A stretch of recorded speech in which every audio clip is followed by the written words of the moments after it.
Welcome to my YouTube channel. I am Piyush Gupta, your host and friend. Stay tuned for more interesting content. I am requesting you to hit subscribe, like, share my channel and write comment.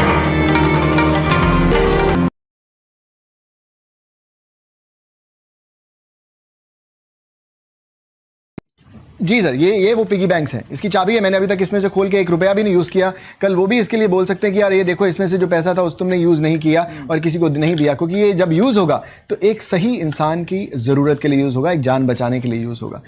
तो मैं हमेशा मानता हूं कि अगर आपने देखा है तो आपने ये भी देखा है कि एक इंसान जिसकी हमने मदद की, उसका हॉस्पिटल बिल से लेके, उसके मेडिकल रिपोर्ट से लेके, उसके पैन कार्ड डिटेल से लेके कितना बिल किया, वो भी डॉक्यूमेंटेशन थी, प्रोवाइड की गई और प्रोवाइड करते रहेंगे। संकेत भाई, जम्मू कश्मीर से कन्याकुमारी में किसी भी छोटे से छोटे जिले, छोटे से छोटे गांव, डिस्ट्रिक्ट जिसका नाम आपने और मैंने शायद नहीं सुना होगा, आप बोलेंगे हम लोग वहां मदद पहुंचा सकते हैं। बहुत सारे विदेश से दान आया और उस पैसे में घपला हुआ, ये भी एक आरोप। तो जब मैंने लिया ही नहीं तो उल्लंघन किस बात का? फिर ये रेड हुई क्यों, आपको क्या लगता है? मुझे पता नहीं सर, मुझे लगता है कि शायद मदद का स्तर बहुत बड़े लेवल पे हो रहा था या हुआ हमसे लोगों की दुआओं के कारण। तो शायद लोगों ठीक ही हुआ सर। वो मुझे कहता है अगर रेड हुआ तो अच्छा ही हुआ। जिन लोगों के सवाल थे, बड़े लोगों के सवाल रहते होंगे कि इतना कैसे मदद कर पाता है लोगों की, तो अभी जब सब चीज़ें सामने आएंगी, ऑनरेबल ऑफिसर्स सब रखेंगे, देखेंगे और हमें आज सुनेंगे, तो उन्हें पता चलेगा किस तरह से मदद होती है। मैं नहीं मानता कि मुझे इस बात के बारे में सोचना चाहिए या डरना चाहिए कि आप अगर उस पार्टी से जाके उनके साथ बैठेंगे तो लोग क्या सोचेंगे। सर, हर्डल्स तो तभी से आ रही हैं जब ये काम शुरू हुआ था। लोगों ने बोला भी मेरे बारे में, आज भी बोलेंगे, अच्छा भी बोलेंगे, बुरा भी बोलेंगे, फ़र्क नहीं पड़ता मुझे। मैं रुकने वाला नहीं हूँ सर, मैं तो करता ही रहूँगा काम। सोनू जी, आपका बहुत बहुत स्वागत। मेरा सबसे पहला सवाल ये है कि ये रेड कैसी थी? 4 दिन का अनुभव अगर आप बताना चाहें। ये चीज़ तो उन्होंने ज़रूर देखी कि जितना भी उनको कुछ मिल रहा था या कुछ थे, वो सब मदद, हेल्प, लिवर ट्रांसप्लांट, किडनी के ये तकलीफ़ें, एजुकेशन की, वो बहुत मिल रही। तो दे वर हैप्पी, दे फेल्ट कि या हमने देखा ही है कि आपने कमाल का काम किया और अभी देख भी रहे हैं। लोग भी नीचे बहुत खड़े रहते थे, जो मदद मांगने वाले अभी भी खड़े हुए हैं। तो वो तो उन्होंने लाइव देखा ही है और वो आई थिंक कहीं ना कहीं उन्हें लगा भी होगा कि हाँ, जो भी कर रहा है ठीक ही कर रहा है। लेकिन सोनू जी, जो आरोप लगे हैं वो गंभीर हैं और एक एक करके जरा उनके बारे में बात कर लेते हैं। आरोप नंबर 1 है टैक्स की चोरी का, कि आपके अकाउंट में पैसे आए, जरूर दान के लिए आए, लेकिन उसमें से आपने खर्च नहीं किए और बहुत सारे पैसे पड़े रहे। संभवतः आप उन पैसे को खर्च नहीं करना चाहते थे। ये आरोप है इनकम टैक्स की स्टेटमेंट में। मैं जितने ब्रांड्स एंडोर्स करता हूँ, जो भी मैं कुछ करता हूं, मैं हमेशा उनसे रिक्वेस्ट करता हूं कि आप उसका एक मेजर जो चंक है वो कोशिश कीजिए कि आप फाउंडेशन में दें, ताकि हम लोगों की मदद कर पाएं। इसी तरीके से जब मैंने शुरुआत की थी वैसे ही हुआ था। लोग मेरे पास आते थे कि मैं आपको ऑनर करना चाहता हूं। मैं बोलता कि नहीं, मुझे ऑनर मत करो, किसी ना किसी अस्पताल में पैसे दे दो, किसी ना किसी एजुकेशन स्कूल में दे दो, ताकि हम बच्चों को पढ़ा सके, उनके इलाज करा सके। बहुत लोगों ने किया ऐसा और बहुत हम कई बार अस्पतालों में मेरे पैसे पड़े रहते थे कि किसी ने दिए हैं दान में, बोलता कि मैं भेजूंगा पेशेंट, और हम लोगों ने भेजा भी। इस बार भी जब जो भी मेरी फाउंडेशन में है उसमें बहुत सारा चंक ऐसा है जो मेरे ब्रांड से और उनके एग्रीमेंट से, कि ये एग्रीमेंट है कि सोनू सूद हमारा ये एंडोर्समेंट करेगा, लेकिन उसकी फीस कुछ नहीं लेगा, सारा का सारा हम दान में दे रहे हैं। हम इतना % दान में दे रहे हैं, हम 25% दे रहे हैं, हम 50% दान में दे रहे हैं। तो उस फाउंडेशन में जो पैसा पड़ा हुआ है उसमें से मेरा एंडोर्समेंट का जो मैंने त्यागा वो भी है। दूसरी बात, अगर मुझे किसी ने दिया, मैं आपको छोटा सा किस्सा बताता हूँ। मैं कुछ टाइम पहले विजयवाड़ा गया था।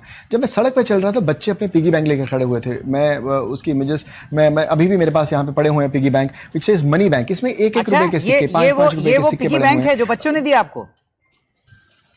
जी सर, ये वो पिगी बैंक्स हैं। इसकी चाबी है। मैंने अभी तक इसमें से खोल के 1 रुपया भी नहीं यूज़ किया। कल वो भी इसके लिए बोल सकते हैं कि यार ये देखो, इसमें से जो पैसा था उस तुमने यूज़ नहीं किया और किसी को नहीं दिया, क्योंकि ये जब यूज़ होगा तो एक सही इंसान की ज़रूरत के लिए यूज़ होगा, एक जान बचाने के लिए यूज़ होगा। तो जो भी आता है सर मेरे पास, वो मुझे सोच समझ के खर्चना है, ताकि वो वेस्ट ना हो। जिस स्तर का हम लोग काम कर रहे हैं उसको उस पैसे को खर्च करने के लिए सिर्फ 24 घंटे चाहिए आपको। अगर मैं 24 घंटे जो मेरे पास लोग आते हैं मैं उनकी मदद करूं तो 24 घंटे भी नहीं टिकेगा पैसा।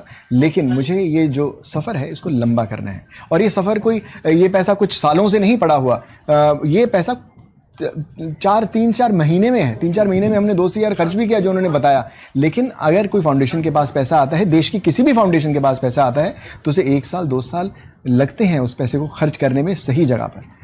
तो मैं हमेशा मानता हूं कि अगर आपने देखा है तो आपने ये भी देखा है कि एक एक इंसान जिसकी हमने मदद की, उसका हॉस्पिटल बिल से लेके, उसके मेडिकल रिपोर्ट से लेके, उसके पैन कार्ड डिटेल से लेके कितना बिल किया, वो भी डॉक्यूमेंटेशन प्रोवाइड की गई और प्रोवाइड करते रहेंगे। जो भी डोनर देश के किसी कोने में जिसने 1 रुपया भी दान किया होगा, विल मेक श्योर कि उसे पता चले कि वो उसका 1 रुपया किसके लिए गया हुआ है। जैसे आपने बताया कि जो बुड्ढू लक्ष्मी, एक अंधी लड़की ने 5 महीने की जो उसकी पेंशन मिलती थी सरकार से 15,000 रुपए वो दिए।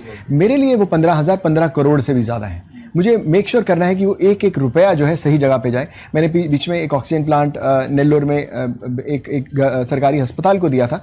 उसका जो उद्घाटन किया था उस बुड्ढू लक्ष्मी ने किया था, उस अंधी लड़की ने किया था जिसने 15,000 रुपए दान किए थे। उस ऑक्सीजन प्लांट के अंदर उसकी भी एक कंट्रीब्यूशन है। तो मेरे लिए वो लोग हैं मेरे साथ जुड़े हुए, मेरे साथ वो देश के वो लोग हैं जिन्होंने विश्वास किया कि ये एक इंसान है जो हमारी सोच को सही मदद में के जरिए लोगों तक पहुंचा सकता है, और उसी की कोशिश मेरी जारी है। और जैसा आपने बोला कि खर्च नहीं किया, ये 4 महीने की कहानी है, ये सालों की कहानी नहीं है। मुझे साल, 1.5 साल, 2 साल लगेंगे उसको खर्च करने में, और हर फाउंडेशन को लगते हैं। बिल्कुल सोनू जी, क्योंकि आपने ये बात बोली है विश्वास की, जाहिर सी बात है ये लोगों का भरोसा है, विश्वास है और स्नेह है आपके प्रति। आपका कलकत्ता में, जैसे कि आपको याद होगा, पिछले साल हम लोग बात कर रहे थे, एक पंडाल बन गया आपके नाम से, उसके बाद आपके नाम पे मंदिर बन रहे हैं। ये लोगों का एक स्नेह है जो आपके प्रति, लेकिन स्नेह किस चीज पे टिका है? विश्वास पे। आपको लगता है इस रेड के बाद लोगों का विश्वास, क्योंकि आप पर रेड के बाद आरोप लगे हैं टैक्स चोरी के, आपको लगता है इस रेड के बाद भी वो विश्वास बरकरार है कि लोग आपको ज्यादा विश्वास करेंगे बजाय इसके कि अथॉरिटीज पे? सर, इसके बाद जो विश्वास है और बड़ा है। मैं जैसे लोगों को देखता हूं, लोगों के इमोशंस देखता हूं, वो कहीं फोल्ड मल्टीप्लाई हुई है। लोगों ने बोला है कि सर आप हमें बताएं कि हम और कैसे आपके साथ जुड़ सकते हैं, आप हमें बताएं कि हम लोग और क्या कर सकते हैं। मेरे घर के नीचे मैं 4 दिन जब नहीं उतर पाया, बहुत सारे लोग सो रहे थे घर के बाहर, अभी भी सो रहे हैं। अभी मैं जब जाऊंगा उन लोगों से मिलूंगा, उसमें बहुत सारे ऐसे लोग हैं जो और जुड़े कि हम बताएं सर हम फाउंडेशन का कैसे हिस्सा बने, हम कैसे वॉलंटियर करें आपकी फाउंडेशन, कैसे मदद पहुंचाने जाएं। एक आवाज के ऊपर आप देश के संकेत भाई, जम्मू कश्मीर से कन्याकुमारी में किसी भी छोटे से छोटे जिले, छोटे से छोटे गांव, डिस्ट्रिक्ट जिसका नाम आपने और मैंने शायद नहीं सुना होगा, आप बोलेंगे हम लोग वहां मदद पहुंचा सकते हैं। ये मेरी ताकत नहीं, मेरे उन वॉलंटियर्स या उन चाहने वालों की ताकत है जिनका वो विश्वास बड़ा मेरे ऊपर बना है। जो जिम्मेदारी मेरे कंधों पर पड़ती है, जब मैं उनके कंधों पर डालता हूं, दे मेक श्योर कि वो पूरी हो। आई थिंक वो ये जिम्मेदारी और विश्वास का रिश्ता है जो और मजबूत हुआ है। जी, एक आरोप और है और मैं उस पर आपका कमेंट चाहूंगा कि बहुत सारे विदेश से दान आया और उस पैसे में घपला हुआ, ये भी एक आरोप। इसका आप जवाब किस तरीके से देंगे? सर, बड़ी सिंपल सी चीज़ है संकेत भाई। FCRA जो दर्शक हमारे सुन रहे हैं वो ये है कि अगर मेरी फाउंडेशन के पास FCRA नहीं है या किसी के पास नहीं है तो विदेश से पैसा ला ही नहीं सकते। हम भी विदेश से कोई पैसा नहीं लेके आए। मेरी फाउंडेशन के अंदर 1 रुपया भी किसी ने, ये जिस प्लेटफॉर्म की बात कर रहे हैं उससे नहीं आया है। मेरे पर्सनल पर किसी के पास 1 रुपया भी नहीं है। एक मिलाप करके बहुत कमाल का प्लेटफॉर्म है जो हजारों जानों को बचाता है। आप, मैं, हर किसी को बचा सकते हैं। आप अगर संकेत भाई या आप बोलते हैं कि मेरा वॉचमैन है, मैं उसके बच्चे की पढ़ाई की मदद करना चाहते हैं, तो आप भी उस प्लेटफॉर्म पर जाकर वो फंड रेज कर सकते हैं, विदेश में रेज कर सकते हैं। लेकिन आपको पैसा कभी नहीं मिलेगा, वो सिर्फ उस वॉचमैन के बच्चे को मिलेगा पढ़ाई के लिए, जो सीधा वो प्लेटफॉर्म उसके अकाउंट में ट्रांसफर करता है। हमारे सूद फाउंडेशन के अंदर भी हम 1 रुपया नहीं ले सकते। हमने वो जो प्लेटफॉर्म था विदेश में इसीलिए था कि हम जिन लोगों की मदद करना चाहते हैं आप उसमें डालिए, और वो जो प्लेटफॉर्म है वो डायरेक्टली अस्पतालों में कोविड पेशेंट्स के लिए या जो भी किसी मेडिकल सप्लाई के लिए या किसी के एजुकेशन के लिए, जिन बच्चों के माँ बाप नहीं रहे उनकी पढ़ाई के लिए, वो पैसा directly schools, directly hospitals, directly colleges में जाता है। तो हम लोग उसको नहीं छू सकते और कोई भी नहीं छू सकता। तो फिर FCRA का तो प्रॉब्लम ही नहीं हुआ, क्योंकि जब मैंने लिया ही नहीं तो प्रॉब्लम क्या हो। और दूसरी बात, वो पैसा अभी भी विदेश में ही है, वो उसी अकाउंट में है, वो हिंदुस्तान में कभी लाया ही नहीं गया, उसी अकाउंट में है। और हम लोग उन्हें प्रॉपर ईमेल, डॉक्यूमेंट्स और सब डिटेल्स भेजते हैं कि आप इसको, इस पर्टिकुलर पेशेंट को मदद कीजिए, आप नागबाबू को आंध्रा में इसको ये तकलीफा मदद कीजिए। वो पूरे डिटेल्स डॉक्यूमेंट मांगते हैं। जब वो पूरे सेटिस्फाई होते हैं तब वो अस्पताल में या उस पेशेंट के लिए इलाज के लिए खर्च होता है। तो जब मैंने लिया ही नहीं तो उल्लंघन किस बात का? फिर ये रेड हुई क्यों, आपको क्या लगता है?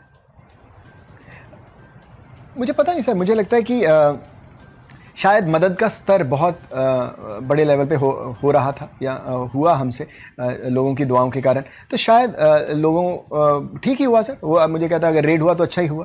जिन लोगों के सवाल थे, बड़े लोगों के सवाल रहते होंगे कि इतना कैसे मदद कर पाता है लोगों की, तो अभी जब सब चीज़ें सामने आएंगी, ऑनरेबल ऑफिसर्स सब रखेंगे, देखेंगे और हमें आज सुनेंगे, तो उन्हें पता चलेगा किस तरह से मदद होती है। पर अगर हुई तो कोई बात नहीं, उन्होंने अपना काम किया, मैंने अपना काम नहीं किया। कहीं ऐसा तो नहीं है कि वो आप अभी कुछ महीने भर पहले जो दिल्ली में अरविंद केजरीवाल के साथ दिख गए, देश का मेंटर बनने की जो आपने कोशिश की, शायद उस वजह से ये था कि ज़्यादा राजनीति में आने की ज़रूरत नहीं है? नहीं सर, मुझे पता नहीं। आई फील कि मैं तो पहले से ही पढ़ा रहा था। मैं अभी कम से कम 1.5 साल से बच्चों को हर आप कोर्स की बात करें, IAS कोर्सेज हों, CA कोर्सेज हों या कोई भी BTech हो, कोई भी देश भर में हम लोग पढ़ा रहे हैं, हज़ारों बच्चों को पढ़ा रहे हैं। और सिर्फ दिल्ली सरकार ही नहीं, आप गुजरात की बात करें, कर्नाटका की बात करें, तमिलनाडु करें, पंजाब करें, हम हर जगह पे बच्चों को पढ़ा रहे हैं। बट अगर दिल्ली सरकार ने ये सोचा कि सोनू सूद को बुलाकर हमें देश का मेंटर का एक जो प्लेटफॉर्म है वो देना चाहिए, ताकि लोग और भी जुड़ पाएं और उन बच्चों को गाइड कर पाएं जिन्हें पता नहीं कि उन्हें करियर में क्या करना है। तो मेरे लिए बहुत ये सौभाग्य की बात थी। बहुत मैं आभारी हूँ अरविंद केजरीवाल जी का, दिल्ली सरकार का, कि उन्होंने मुझे इस लायक समझा कि मैं वो मैसेज लोगों तक दे पाऊँ। मुझे अगर कल अगर आपने मुझे बुलाया कि आप देश का मेंटर बोले, मुझे अगर बीजेपी की सरकार मुझे बोलेगी कि सोनू तो गुजरात का आके मेंटर बन, तो मैं कल फ्लाइट पकड़ के वहाँ पहुँच जाऊँगा। मुझे कांग्रेस बोलेगी राजस्थान का मेंटर बन जा पढ़ाई का, मैं कल पहुँच जाऊँगा वहाँ पर। फ़र्क नहीं पड़ता संकेत भाई कि आप कौन सी स्टेट में जाते हैं। देखिए, सरकारें आती हैं जाती हैं, लोग बदलते रहते हैं, लेकिन जो बच्चों की पढ़ाई है, एजुकेशन है, जो उनकी ज़रूरतें हैं, वो कभी ख़त्म नहीं होनी चाहिए। अगर आज 1 साल आप किसी को मदद पहुँचाने में लेट हो जाते हैं तो वो बच्चा ज़िंदगी में 1 साल पीछे हो जाता है। ऐसे हज़ारों स्टेट्स, हज़ारों ज़िलों के अंदर बच्चे हैं जो अपनी एजुकेशन नहीं कर पा रहे। तो फ़र्क नहीं पड़ता कि उसमें सोनू सूद है या नहीं है, बच्चा पढ़ना चाहिए, उसमें कोई भी मेंटर हो सकता है। तो आई फील कि मैं नहीं मानता कि मुझे इस बात के बारे में सोचना चाहिए या डरना चाहिए कि आप अगर उस पार्टी से जाके उनके साथ बैठेंगे तो लोग क्या सोचेंगे। आप मान के चल रहे हैं, आप कितने मजबूती से इन हर्डल्स को पार करने के लिए तैयार हैं? सर, हर्डल्स तो तभी से आ रही हैं जब ये काम शुरू हुआ था। लोगों ने बोला भी मेरे बारे में, आज भी बोलेंगे, अच्छा भी बोलेंगे, बुरा भी बोलेंगे, फ़र्क नहीं पड़ता मुझे। मैं रुकने वाला नहीं हूँ सर, मैं तो करता ही रहूँगा काम। आप मुझसे 1 साल बाद भी जब हम इंटरव्यू करेंगे तभी भी आपको मुझे, आप इसी कुर्सी पे पाए मिले देखेंगे मुझे, और मैं ऐसे ही काम करता रहूँगा। तो ये तो मैं नहीं रुकूँगा सर। और आई थिंक बोलते हैं ना कि थमने के लिए शुरू नहीं हुआ था, अभी तो शुरुआत है। नहीं, लेकिन ऐसा है सोनू जी, जाते जाते मैं आपसे सवाल ये पूछना चाहता हूं कि अक्सर एक आरोप ये लगता है कि ये बहुत ज्यादा राजनेताओं के बीच में घूमता है, ये चमकने की ज्यादा कोशिश कर रहा है, ये खुद भी राजनीति में आना चाहता होगा, लगता है पॉलिटिकल एम्बिशंस हैं। तो मैं आपसे सीधे सीधे पूछ दिए देता हूं, राजनीतिक अभिलाषा है या नहीं है, और क्या राजनीतिक अभिलाषा होना बुरी बात है? सर, राजनीति बहुत कमाल की चीज़ है। अगर कमाल के राजनेता होंगे तो देश कमाल का होगा, जनता सुखी होगी। ये बहुत कमाल की चीज़ है। जो हम लोग हमेशा, जब मुझे कुछ लोग बोलते थे तो कि राजनीति में जाना नहीं चाहता, ये इट्स अ डर्टी गेम, तू इस लायक नहीं बना हुआ, you need to be thick skinned and all. तो मैं बोलता था मैं कहाँ जाना चाह रहा हूँ, मैं जो कर रहा हूँ बढ़िया कर रहा हूँ। अगर लोग मुझे खींचना चाहते हैं कि चल बॉस आओ, तुम जैसे लोगों की ज़रूरत है, आप करो, तो मुझे लगता है कि जब मैं उसके लिए तैयार होऊंगा मेंटली, तो मैं छत पे जाके खड़े होकर जोर से बोलूँगा कि हाँ मैं तैयार हूँ और आऊँगा, आई विल गिव माई 100%। और मैं जो भी काम करता हूँ, जो मेरे दोस्त हैं, जो मेरे मित्र हैं, जो मुझे जानते हैं, आप मुझसे जो भी काम कराएंगे मैं उसमें 100% दूंगा। मैं पता नहीं, मैंने आपसे कभी शेयर किया नहीं किया, मुझे 2 दफ़ा राज्यसभा सीट ऑफर हो चुकी है कि आप आइए कीजिए, बड़ा प्लेटफॉर्म मिलेगा, आप और अच्छा कमाल काम कर सकते हैं। पर मैं मेंटली तैयार नहीं था। मैंने बोला कि अभी शायद मैं तैयार नहीं। ये ऑफर कब आया? जब तैयार होऊंगा तो अभी आया, हाल फिलहाल? सर, इस कोविड के अंदर भी आ चुका है सर, करीबन 6 महीने पहले भी आ चुका है, कुछ महीने पहले इस दौरान आया, लेकिन मेंटली तैयार। सोनू जी, किसने दिया offer? Ruling party, opposition party, एक ही पार्टी या अलग अलग पार्टी? ये अलग अलग पार्टियों से था सर, दोनों से। लेकिन मैं आपको बताऊंगा, मे बी ऑफ कैमरा कभी बता दूंगा। आई डोंट नो कि whether I am supposed to tell this also और not, but I thank them. मैं उनसे हाथ जोड़कर धन्यवाद बोला था। अच्छा, ये बताइए, आपने बोला क्या उनसे? आपने रिजेक्ट तो कर ही दिया है, ये तो अब साफ लग रहा है इस इंटरव्यू से, लेकिन क्या बोल के आपने मना किया? मुझे ऐसा बोला गया था कि ये अच्छा होता है करने के लिए, आप जो करें। मैंने उनसे एक चीज़ बोली थी कि मैं कभी भी किसी के अगेंस्ट बात नहीं करूँगा, फ़र्क नहीं पड़ता मैं किस पार्टी से हूँ, मैं किसी के बारे में बुरा नहीं बोलूँगा। चाहे वो सामने वाली पार्टी आपके लिए बुरा कर रही है और मैं आपके साथ हूँ, लेकिन मैं सामने वाले के लिए कभी बुरा नहीं बोलूँगा। तो आपको अच्छा नहीं लगेगा तो आप बोलोगे भग जाए यार यहाँ से। तो मैं अगर आऊँगा तो डे 1 से रेजिग्नेशन साइन करके आऊँगा कि जिस दिन आपको अच्छा नहीं लगा कि मैं ठीक नहीं करता तो मैं आपको पकड़ा दूंगा रेजिग्नेशन की, बहुत सी मेरी दुनिया नहीं, मैं तो जा रहा हूँ यहाँ से। तो ये चीज़ें मैंने बोली थी, लेकिन बोलने के बाद भी दे वर ऑल हैप्पी के साथ। बहुत कमाल है, बहुत कम लोग होते हैं जो ऐसा सोचते हैं, पर लेकिन फिर भी जो आपने काम किया है उसके लिए आप डिज़र्व करते हो। बट मुझे ऐसा लगा संकेत भाई कि मैं शायद तैयार नहीं था, वो मुझे किक नहीं मिल रही थी। मैं अभी भी कई बार बात करता हूँ, लोग बोलते हैं कि आप आना चाहते हो, मैं बोलता हूँ कि जिस दिन मुझे किक मिलेगा, मुझे लगेगा कि करना है तो मैं आऊँगा। हाफ हार्टेडली शायद मैं काम पर आप रूल आउट नहीं कर रहे हैं, मतलब अगर भविष्य में ऐसा बन पड़ा और जब आप तैयार हो गए, अब आप रूल आउट नहीं कर रहे हैं और आप कह रहे हैं डंके की चोट पे मैं ऐलान करूंगा कि भाई आ रहा हूं राजनीति में। मैं बिल्कुल सर, मैं बिल्कुल रूल आउट नहीं कर रहा हूं। मैं बहुत रिस्पेक्ट करता हूं सब पॉलिटिशियंस की। मैं कहता हूं कि वो हैं तो हम हैं, अगर आप उनका हाथ बांट सकते हैं तो कमाल की बात है, लेकिन जब आप तैयार हों तब। तो ये माने कि जैसे कहावत है ना, डर के आगे जीत है, तो सोनू सूद के मामले में रेड के आगे जीत है। जी बिल्कुल सर, जीत है। और आप देख ही रहे हैं, आपके सामने बैठा हूँ, नया पन्ना पलटा है और इसमें चलते रहेंगे। जर्नी विल कंटिन्यू और सफ़र लंबा है लेकिन तय भी हो ही जाएगा सर।